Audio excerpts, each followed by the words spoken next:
Alright, so if I were to tell you that pedestrian fatalities were on the rise in the United States, you'd probably think the cause was some kind of distracted or impaired driving, right? Texting, touchscreens, talking to passengers, buzzed driving, drunk driving, bad driving, all of the typical causes. Except, smartphones are everywhere. Modern tech is pervasive in cars throughout the world, and bad or irresponsible drivers aren't exclusive to one nation or region. But you know what is? The statistic that pedestrian deaths have increased by 75% since 2009. And that statistic that exists nowhere else in the world belongs to the good old red, white, and blue. Because of course it does. But why? Well, a new study suggests that the American auto industry's obsession with larger vehicles is contributing to an inescapably bleak landscape of pedestrian danger. And that sounds pretty ominous, but this is also just what one study is saying. And you know me, I can never just look at one study. Okay, maybe not never, just rarely. So we're going to get to the bottom of this. Is the blame on large trucks and SUVs for pedestrian fatalities misplaced, or is it squarely where it belongs? And is this ultimately the fault of the drivers whose appetite for these cars increases every year? Or is this on an industry that prioritizes size at the expense of pedestrian safety? Or is it something else altogether? Roman report at the end of the month, and I make what I want when I feel like discussing cars. On June 21st, the New York Times published an extensive investigative study on the cause of the 75% increase in pedestrian motor vehicle deaths in the United States since 2009. And they came to the same conclusion as far too many people on Hinge. Size, or more particularly, height, matters. As the report notes, quote, after analyzing federal and industry records, including never-before-examined data on vehicle dimensions, we found that the rise of large pickups and SUVs is an important factor. Our estimate is that about 200 to 400 pedestrians a year would not have died if vehicles had remained approximately the same size over the past quarter century. That represents about 10% of the recent increase in pedestrian deaths. End quote. I've linked the article in the description, and I highly recommend checking it out. It's fairly interactive, with 3D recreations and a drop-down menu for you to put in your height to see how much likelier you are to get knocked down by today's cars and how much lower that likelihood would have been roughly 25 years ago. So for me, I'm a short king at 5'7" and a half. So let's round that up to 5'8", because shut up. And I'm likely to be knocked down by about 43% of vehicles today.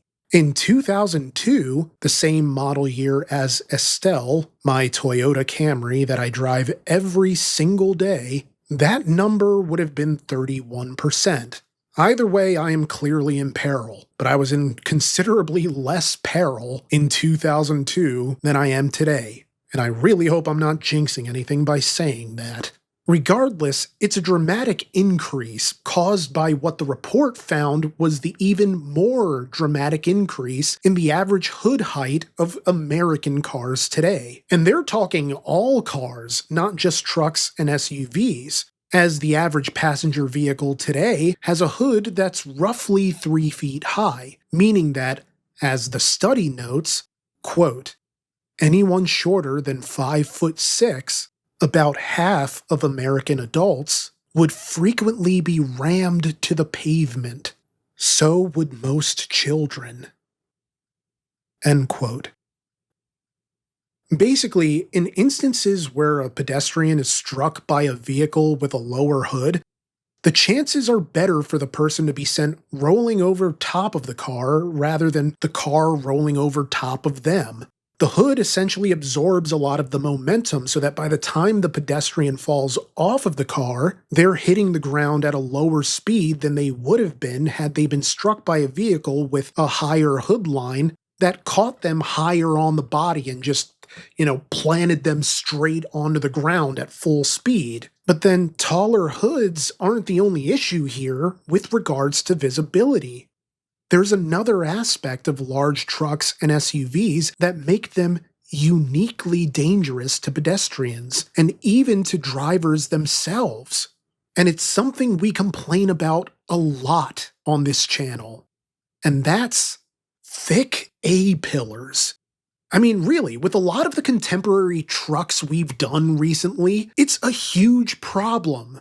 When the A-pillars are big and chunky, they hamper visibility so that it feels like you're driving with one eye closed, or wearing a dope eye patch like some kind of pirate of the turnpike. Just from the vehicle you chose, you're starting off with a smaller visual space than you might have had in a smaller passenger car. Your vision is as limited as the availability of the McRib, and your experience is hardly ever better for it, because the entire reason those A-pillars are so thick has nothing to do with improving visibility or sight lines or anything like that. Rather, it's because of laws enacted in 2009 that required automakers to build roofs that could support 3 times the weight of the car, in response to an increase in rollover deaths. Except reinforcing the roofs meant they had to also reinforce the A-pillars to support them. And ironically, in trying to solve the problem of rollover deaths, they created a new problem that shifted the mortality rate to a different cause, while also potentially contributing to exactly the kinds of deaths they were trying to prevent in the first place. Because those taller hoods and reinforced roofs with the chunky A-pillars are going to have a center of gravity that's a whole hell of a lot higher than your average Camry or Corolla, all the heavy front-end components necessary for the car's operation are going to be higher off the ground than they would be in that aforementioned Camry or Corolla. So, at best, you're at increased risk of body roll, and at worst, you're increasing the possibility for a rollover. And worse than that, by being higher off the ground, a collision with a smaller car could lead to a sort of monster truck effect, where you're overriding their engine or trunk components rather than having that energy dispersed through crumple zones. And now you're risking causing fires, causing explosions, all the ridiculous action movie BS that leaves investigators checking dental records. And this is to say nothing of the psychological effect of larger vehicles on their drivers, namely the false illusion of security that being higher off the ground will give you. I mean, it's true that in some ways you are safer than the hypothetical car that your truck would be hitting, but you are not invincible up there in your Chevy Colorado. Pickup truck drivers have reported instances of speed blindness, which is theorized to be a byproduct of command seating, because the height can create a disconnect from the sensation of speed so that you don't feel how fast you're really going. And in fact, while researching this topic, I read a 2006 traffic injury prevention study that actually measured this by putting test subjects in a driving simulator. One group had their simulator set to the ride height of a sports car, while the other group had theirs set to one of these Mount Everest-ass trucks. And while you would think that the people with the sports car ride heights would be going faster, the study found that while ride height ultimately didn't influence things like follow distance or driver aggression, they did influence speed and consistency. Quote, "When viewing the road from a high eye height, drivers drove faster with more variability and were less able to maintain a consistent position within the lane than when viewing the road from a low eye height. End quote. But okay, what about the visual obstruction of tall hood lines?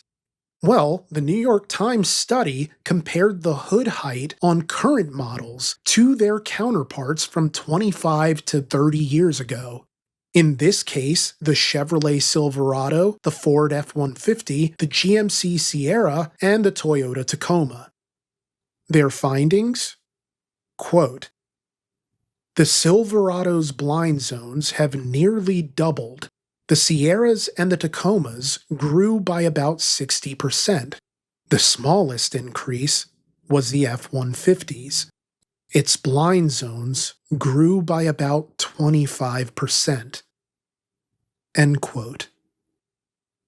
Per their example, there's been an alarming Jack and the Beanstalk kind of growth in production cars the past 2 decades and change.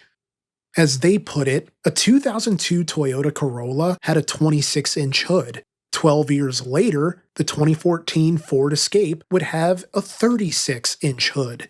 By 2022, the Chevrolet Silverado had a 47-inch hood. And now, options like the Ford F-250 and the Chevrolet Silverado 2500 have hoods in excess of 50 inches.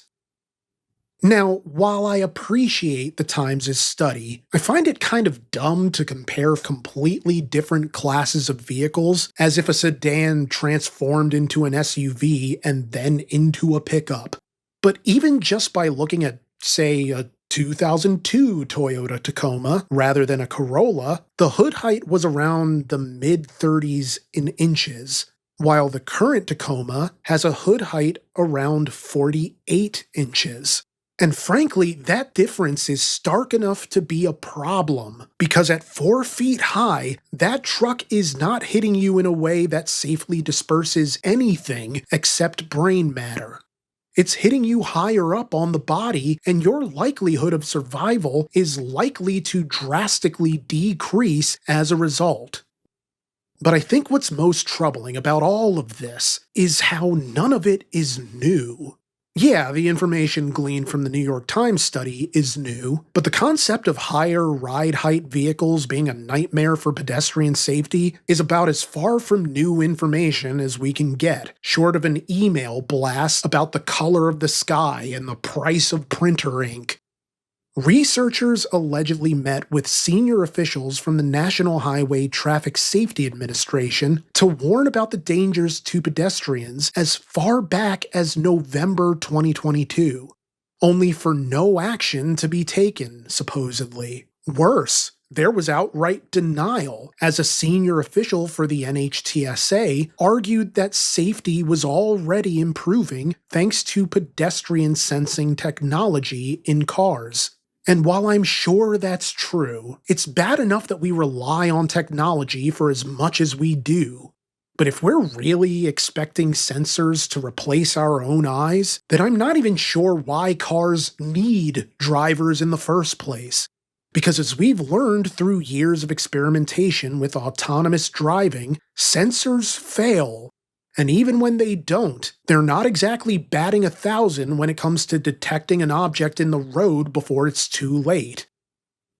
But even ignoring the New York Times article completely, we can find instances going back nearly 30 years of height being an issue on American cars, starting with a report in 2022 by the Insurance Institute for Highway Safety, which researched causes of 14,000 fatal pedestrian accidents and found that pickup trucks were 51% more likely than cars to be involved in a fatal pedestrian hit and run than an average car, while SUVs were 25% more likely. And the likelihood of a pedestrian accident occurring during a left turn jumped through the roof if you aren't driving a run-of-the-mill passenger car like a sedan or a coupe, as SUVs saw double the accident rate of cars, vans and minivans nearly triple, and pickup trucks nearly quadruple. A year prior to that study, Consumer Reports found that the average hood height of passenger trucks has seen an 11% increase since 2000, with some heavy-duty trucks having hoods as tall as the roof of some sedans. A completely different study by economist Justin Tyndall of the University of Hawaii, which analyzed traffic fatalities between 2000 and 2019, theorized that had all light trucks involved in those accidents been replaced by standard cars, over 8,000 pedestrian deaths could have been avoided. And we can keep going further back, like a different traffic injury prevention study, this one in 2009, that found that the risk of fatal injury for pedestrians is 50% greater in collisions with light truck vehicles than in conventional cars. And this is backed up by a 2003 report by the Association for the Advancement of Automotive Medicine, citing that light truck vehicles have greater instances of severe injury or death than standard passenger cars. Meanwhile, a study on pedestrian injuries by vehicle type in Maryland between 1995 and 1999 noted that, quote, at lower speeds, pedestrians struck by sport utility vehicles, pickup trucks, and vans were approximately 2 times as likely to have traumatic brain, thoracic, and abdominal injuries. At higher speeds, there was no such association. End quote. So at higher speeds, you're pretty much boned either way, but at lower speeds, the danger is evident. And look, I can keep going on, but at a certain point, the past becomes prologue, and then main story, and then epilogue, and then sequel, because we've been warned about this forever while virtually nothing is ever done about it. I mean, I guess you could say that pedestrian detection technology is something being done about it, but I don't know that it accounts for the basic problem that people have less visibility now than they did a quarter century ago. And while I like giving both potential sides to the story, and even considered trying some kind of devil's advocacy for taller trucks and SUVs, really making an argument on their behalf, I kind of feel like that would have been irresponsible, but even if I were to go through with it, I couldn't find a single scholarly source that could point to this fear being overblown in any way whatsoever. Bigger vehicles impose bigger dangers and greater risks for pedestrians and for drivers. And so, if the dangers are not being overblown, then that leaves us to question who's at fault here. Is it automakers for producing these taller vehicles? Or is it consumers who buy these vehicles that compel automakers to continue making them? After all, the F-Series pickups are routinely among the top-selling vehicles in America in any given year, in addition to being among the tallest. And the companies that have abandoned internal combustion sedans might not have done so had people still bought them, or had tall crossover SUVs and pickup trucks not been as popular at high dollar values as they became. At least theoretically, right? But think about it. Consumers are often at the mercy of what's advertised to them, and how it's advertised to them. There's more than a little manipulation involved in talking people into a car. Our buttons are pressed and our strings are pulled, and sometimes we're compelled into cars we didn't know we wanted. And it's because we didn't want them. Not at first anyway, but we got talked into them by seductive advertising, celebrity endorsements, or just the envy that goes along with keeping up with the Joneses. Like, oh, my neighbor has the new Tacoma. I want the new Tacoma because that guy sucks and I'm better than him, so why shouldn't I have it too? Hell, why shouldn't I have better? It's a confusing rat race that has the potential to affect even those who consider themselves immune to targeted advertising. People who feel their brains can never be touched by the subliminal or the overt. But as advertising becomes more sophisticated and more integrated into our everyday lives, I don't actually know how to finish this sentence because I realize now that there's a non trivial chance YouTube interrupts it with an ad and torpedoes any kind of point I'm trying to make. So, back to the question, the central question that remains. And it's this: if we say grace, eat the meal, and then go up for seconds, do we need to say grace for the seconds? Wait, sorry, wrong notebook. That is my notebook for toilet seat observations. Alright, you know what? Okay, here.